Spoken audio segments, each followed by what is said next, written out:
Commander, হ্যাঁ হাবু ভাই বলো। মোর মনটা এক্সের খারাপ। কেন, কি হয়েছে? শুনলাম তুমি নাকি ব্যাচেলার পয়েন্টের সিজন 5 মোরে বিদেশ পাঠাইয়া দেবা। হ্যাঁ, বিদেশ পাঠানো উচিত না? 4টা সিজন হয়ে গেল, তোমারে তো এখনো বিদেশ পাঠাতে পারলাম না। একবার কাতার গেলা, আবার এখান থেকে চলে আসতে হইলো। তো আমরা ফাইনালি ডিসিশন নিছি যে তোমাকে সিজন 5-এ আমরা বিদেশে পাঠাই দিব। না, মই বিদেশ যাব না। কেন?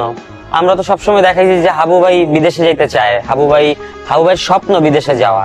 তুমিও তো বলছো যে আমাকে বিদেশে পাঠায় দাও, এখন কি প্রবলেম? মই বিদেশ চলে গেলে সিজন 5-এ তোমার পাট কমে যাবে, দর্শক মরে বুঝলে যাবে, তারা তোমার আর ভালোবাসবে না। আরে হাবু ভাই, আমরা যদি সিজন 5-এ তোমাকে বিদেশে পাঠায় দেই, তাহলে তোমার পোর্শন শুট করতে আমরা বিদেশে যাব। হ্যাঁ, সত্যি বলতে আছো? অবশ্যই, আমরা হাবু ভাইয়ের পোর্শন বিদেশে গিয়ে শুট করে নিয়ে আসবো। তাহলে মই বিদেশ যাব। আর শোনো, আমার মনে হয় কি সিজন 5 তো শুরু করবা, প্রথম পার্ট গুলাই বিদেশে করা উচিত। না না, প্রথম পার্ট বিদেশে করা যাবে না, দেখি কবে যাওয়া যায়।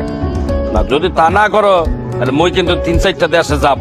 মোর খুব ইচ্ছা মালয়েশিয়া, কাতার, দুবাই আর আমেরিকা যাব। তুমি একটু আগে বললা বিদেশে যাবা না। এখন মই বিদেশ যাব।